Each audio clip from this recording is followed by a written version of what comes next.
आज है 18 अप्रैल 2023 दिन मंगलवार। Welcome back to clean news UP. चलिए देखते हैं उत्तर प्रदेश की 25 फटाफट बड़ी खबरों को। यूपी पुलिस के इस विभाग में भर्ती की तैयारी, कांस्टेबल भर्ती का भी इंतजार। साइबर क्राइम के केसेस को सख्ती से निपटने के लिए यूपी सरकार यूपी पुलिस के साइबर विंग में भर्ती करने वाली है। सरकार 373 खाली पड़े पदों पर भर्ती की तैयारी कर रही है। वहीं लंबे समय से यूपी पुलिस में उम्मीदवार 35,000 कांस्टेबल पदों पर भर्ती के लिए भी इंतजार कर रहे हैं। दरअसल जनवरी में यूपी सरकार ने घोषणा की थी कि यूपी पुलिस भर्ती एवं प्रोन्नति बोर्ड लखनऊ की ओर से कांस्टेबल, डीडी व फायरमैन के 35,700 पदों पर भर्ती का नोटिफिकेशन जल्द जारी होगा। उसका इंतजार उम्मीदवारों को है और वो बेसब्री से नोटिफिकेशन का इंतजार कर रहे हैं। गर्मी बढ़ने पर बदला स्कूल का समय, नर्सरी से कक्षा 8 तक के लिए आया डीएम का आदेश। तेज धूप और तापमान में हो रही लगातार वृद्धि से अलीगढ़ के नर्सरी से कक्षा 8 तक के विद्यालयों का शिक्षण समय सुबह 7:30 बजे से दोपहर 1:30 बजे तक कर दिया गया। बीएसए सत्येंद्र कुमार ने बताया कि जिलाधिकारी के आदेश पर परिषदीय विद्यालय, अशासकीय सहायता प्राप्त, मान्यता प्राप्त विद्यालयों के शिक्षण कार्य में बदलाव किया गया है। चोला रेलवे स्टेशन से नोएडा एयरपोर्ट तक बनेगा 16 किलोमीटर लंबा एक्सप्रेसवे। नोएडा इंटरनेशनल एयरपोर्ट को बुलंदशहर जिले के चोला रेलवे स्टेशन से रेलवे व रोड कनेक्टिविटी दी जाएगी। चोला रेलवे स्टेशन से एयरपोर्ट तक 16 किलोमीटर लंबा और 100 मीटर चौड़ा ग्रीनफील्ड एक्सप्रेसवे बनाया जाएगा। इसके समानांतर रेलवे ट्रैक बनाया जाएगा। यमुना प्राधिकरण ने मार्स एसोसिएट्स को अध्ययन रिपोर्ट तैयार करने के निर्देश दिए। ये रिपोर्ट रेलवे मंत्रालय को भेजी जाएगी। प्राधिकरण सीईओ डॉक्टर अरुणवीर सिंह का कहना है कि मार्स एसोसिएट्स को 15 दिनों में रिपोर्ट देने को कहा गया है। लखनऊ विश्वविद्यालय पढ़ाएगा अयोध्या, उत्खनन और पुलवामा हमला, प्राचीन भारतीय इतिहास पाठ्यक्रम में शामिल किया जाएगा। लखनऊ विश्वविद्यालय का प्राचीन भारतीय इतिहास एवं पुरातत्व विभाग स्नातक के विद्यार्थियों को अयोध्या उत्खनन भी पढ़ाएगा। नई शिक्षा नीति के तहत होने वाले बदलाव के तहत विभाग ने इसे अपने सिलेबस में शामिल करने का फैसला किया है। इसके तहत बीए चतुर्थ सेमेस्टर के 8वें पेपर फील्ड आर्कियोलॉजी के चौथी यूनिट में अयोध्या के उत्खनन के साथ ही भीमबेटका, कालीबंगा और हस्तिनापुर को भी शामिल किया गया है। आईएएस की तैयारी करने वाले ने पीसीएस से किया किनारा। पीसीएस 2023 में घटी आवेदनों की संख्या। संघ लोक सेवा आयोग की सिविल सेवा परीक्षा की तैयारी करने वाले अभ्यर्थियों ने उत्तर प्रदेश लोक सेवा आयोग की सम्मिलित राज्य प्रवर अधीनस्थ सेवा परीक्षा से किनारा कर लिया है। पीसीएस 2023 में तेजी से घटे आवेदनों की संख्या इसी ओर इशारा करती है। पीसीएस 2023 में पाठ्यक्रम परिवर्तन इसकी प्रमुख वजह मानी जा रही है। पीसीएस 2023 के लिए 5,67,657 अभ्यर्थियों ने आवेदन किए हैं, जो पिछली 3 परीक्षाओं की तुलना में कम है। बिना मास्क के सरकारी और निजी संस्थाओं में नहीं मिलेगा प्रवेश, गाइडलाइन जारी। गोरखपुर जिले में लगातार बढ़ रही कोरोना संक्रमितों की संख्या को देखते हुए डीएम कृष्णा करुणेश ने रविवार को कोविड प्रोटोकॉल के पालन के लिए गाइडलाइन जारी की। सार्वजनिक स्थानों पर मास्क लगाने, स्कूल कॉलेजेस में विद्यार्थियों की थर्मल स्कैनिंग के निर्देश दिए गए। साथ ही सैंपल की संख्या बढ़ाते हुए सर्विलांस सेल को सक्रिय करने को कहा गया है। डीएम के निर्देश में कहा गया कि सरकारी और निजी संस्थानों में बिना मास्क के एंट्री न दी जाए। कानपुर, काशी, ब्रजावत और पश्चिमी यूपी की नगरपालिका सीट्स पर बीजेपी के टिकट घोषित। उत्तर प्रदेश निकाय चुनाव को लेकर तैयारियां जोरों पर हैं। इसी के मद्देनजर बीजेपी ने सभी नगरपालिका परिषद के लिए उम्मीदवारों का ऐलान कर दिया है। आवास क्षेत्र के बलरामपुर, बहराइच, हरदोई, रायबरेली से इन उम्मीदवारों के नामों का ऐलान किया गया। इसके साथ ही उन्नाव, गोंडा, लखीमपुर से इन उम्मीदवारों के नामों की घोषणा की गई। काशी में G20 का 100वां सम्मेलन हुआ शुरू। 3 दिन तक कृषि वैज्ञानिक करेंगे मंथन। G20 देशों का 100वां सम्मेलन सोमवार से काशी में शुरू हुआ। नदेसर स्थित होटल ताज होने वाले 3 दिनी सम्मेलन में आधुनिक तरीकों से कृषि उत्पादों की पैदावार बढ़ाने, जलवायु परिवर्तन के खतरों से बचने, खाद्य सुरक्षा आदि मुद्दों पर विश्व के प्रमुख कृषि वैज्ञानिक मंथन करेंगे। भारतीय कृषि अनुसंधान परिषद के महानिदेशक सचिव डॉक्टर हिमांशु पाठक ने बताया कि बैठक की शुरुआत केंद्रीय सड़क परिवहन और राजमार्ग राज्य मंत्री जनरल बीके सिंह करेंगे। सम्मेलन में 8 सत्र होंगे। इसमें G20 सदस्य देशों के 80 कृषि वैज्ञानिक, ऑब्जर्वर और फूड पॉलिसी मेकर शामिल हैं। रेल यात्रियों को बड़ी सौगात।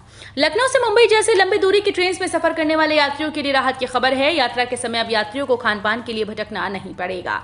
पूर्वोत्तर रेलवे बिना पेंट्री कार वाली ट्रेन में चाय, नाश्ता, पानी, बोतल, कोल्ड ड्रिंक और रेडी टू ईट फूड सुविधा देगा।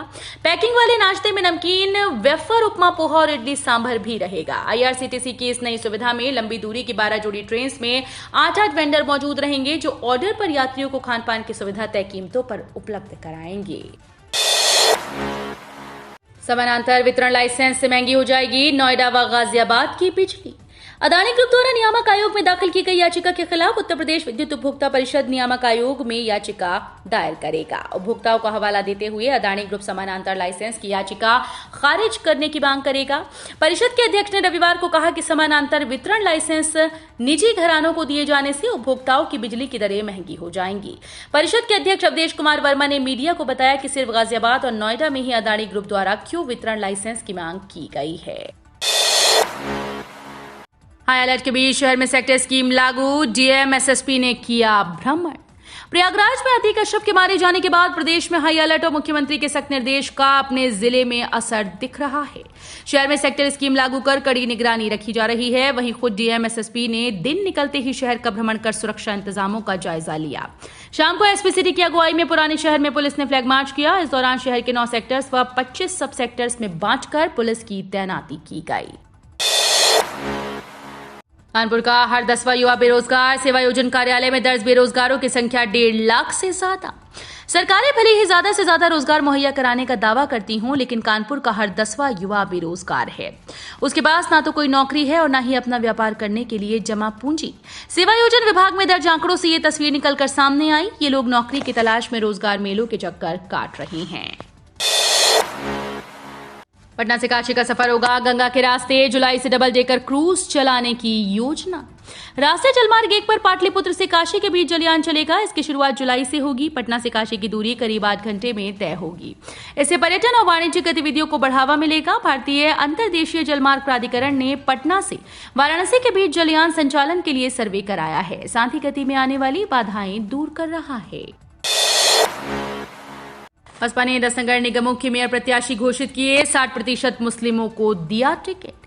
नगर निकाय चुनाव में बसपा ने पहले चरण में अपने पत्ते साफ कर दिए। महापौर पद के लिए उसने 60% टिकट मुस्लिम उम्मीदवारों को दिए। पार्टी प्रमुख मायावती ने अपनी मंशा स्पष्ट कर दी है कि वो मुस्लिम दलित समीकरण पर मजबूती से काम करेगी।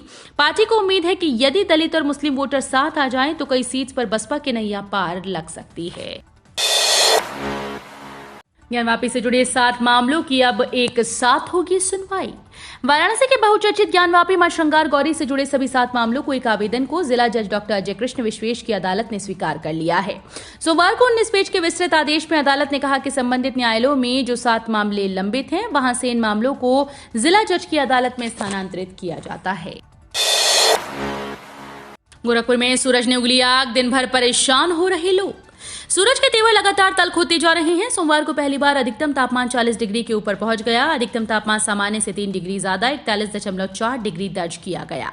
रात भी गर्म रही। हालांकि भारतीय मौसम विभाग की ओर से जारी आंकड़ों के अनुसार 20 अप्रैल से मौसम का मिजाज बदलने की संभावना है। अगले 2-3 दिनों तक गोरखपुर और आसपास के इलाकों में गरज के साथ हल्की बारिश हो सकती है। आगरा में टिकट मिलने के बाद भी नहीं दिया बी फॉर्म। भाजपा के पार्षद प्रत्याशियों की सूची में नाम होने के बाद प्रत्याशी को बी फॉर्म नहीं दिया। बी फॉर्म न मिलने पर वार्ड 25 प्रत्याशी मिथिलेश मौर्य ब्रज क्षेत्र कार्यालय पर धरने पर बैठी। मिथिलेश मौर्य के पुत्र गोगा मौर्य भारतीय जनता युवा मोर्चा में पदाधिकारी हैं। उनके साथ बेटा व अन्य क्षेत्रीय लोग भी धरने पर बैठे हैं। बी फॉर्म न मिलने तक धरना जारी रखने का ऐलान किया गया। कम होने लगा खाद का आयात, सब्सिडी कटौती में मिलेगी मदद। नैनो यूरिया के उत्पादन में बढ़ोतरी का असर दिखने लगा है। वाणिज्य व उद्योग मंत्रालय के आंकड़ों के मुताबिक पिछले 3 महीनों से खाद के आयात में पिछले साल के समान अवधि के मुकाबले लगातार गिरावट हो रही है। आंकड़ों के मुताबिक इस साल जनवरी में खाद के आयात में पिछले साल जनवरी के मुकाबले 1.10%, इस साल फरवरी में पिछले साल फरवरी के मुकाबले 59%, तो मार्च में पिछले साल मार्च के मुकाबले खाद के आयात में 50.98% की गिरावट दर्ज की गई। मोदी सरकार की मोहर, 6.5 करोड़ लोगों को इस रेट से मिलेगा पीएफ पर ब्याज। केंद्र सरकार ने कर्मचारी भविष्य निधि संगठन जमा पर 2021-22 के लिए 8.1% ब्याज दर को मंजूरी दी। ये जानकारी ईपीएफओ कार्यालय ने दी। केंद्रीय वित्त मंत्रालय की मंजूरी के बाद ही ग्राहकों के खातों में ब्याज जमा किया जाता है। मार्च के महीने में ईपीएफओ ने वित्त वर्ष 2021-22 के लिए इसे 8.5% से घटाकर 8.1% कर दिया था। पैन कार्ड धारकों की फूटी किस्मत, ये गलतियां की तो जुर्माने के साथ जाना होगा जेल। अगर आप पैन कार्ड धारक हैं तो फिर ये खबर बड़े ही काम की साबित होने जा रही है। पैन कार्ड बनाने वाली संस्था आयकर विभाग ने अब एक ऐसा नियम बनाया जिसे जानना आपके लिए बहुत जरूरी है। आपने नए नियमों का पालन नहीं किया तो फिर पछतावा करना होगा, क्योंकि आयकर विभाग ने पैन कार्ड को आधार कार्ड से लिंक कराने का काम जरूरी कर दिया है। इसके लिए सरकार की ओर से तारीख तय कर दी गई है। 2 हफ्ते में मुझे मार देंगे, कहा था माफिया अतीक के भाई अशरफ ने। सीएम योगी के लिए भी कही थी ये खास बात। माफिया अतीक अहमद और उसके भाई अशरफ की शनिवार की रात पुलिस की मौजूदगी में गोली मारकर हत्या कर दी गई। हत्या करने वाले 3 शूटर्स को गिरफ्तार कर लिया गया। बता दें कि 28 मार्च 2022 की रात को ही गैंगस्टर से नेता बने अतीक अहमद के भाई अशरफ ने अपनी हत्या की आशंका जताई थी और कहा था कि 2 हफ्ते में उसे मार दिया जाएगा। इसके साथ ही अशरफ ने यह भी दावा किया था कि एक वरिष्ठ पुलिस अधिकारी ने उन्हें धमकी दी थी कि उन्हें 2 सप्ताह में जेल से बाहर ले जाया जाएगा और मार दिया जाएगा।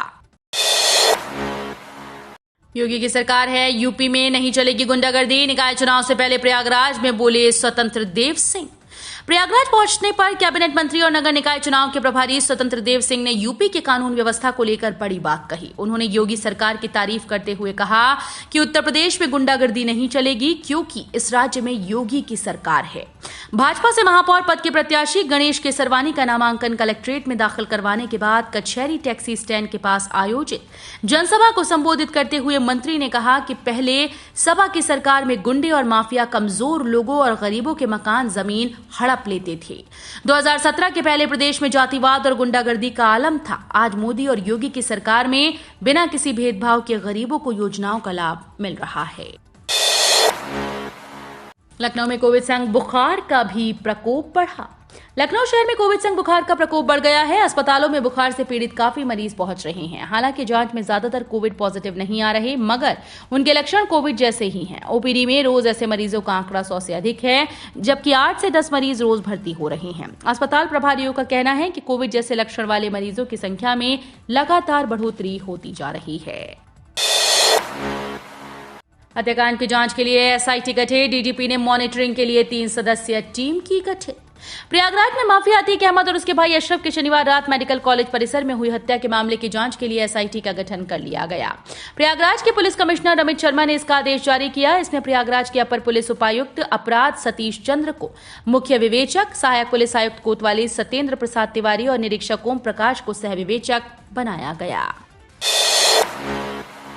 नितिन गडकरी ने किया बड़ा ऐलान, टोल टैक्स के नियम बदले, अब नहीं कटेगा पैसा।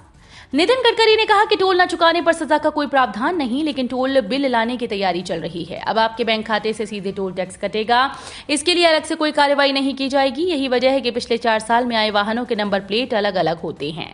साल 2024 से पहले देश में 26 ग्रीन एक्सप्रेसवे बनकर तैयार हो जाएंगे और सड़कों के मामले में भारत अमेरिका के बराबर हो जाएगा।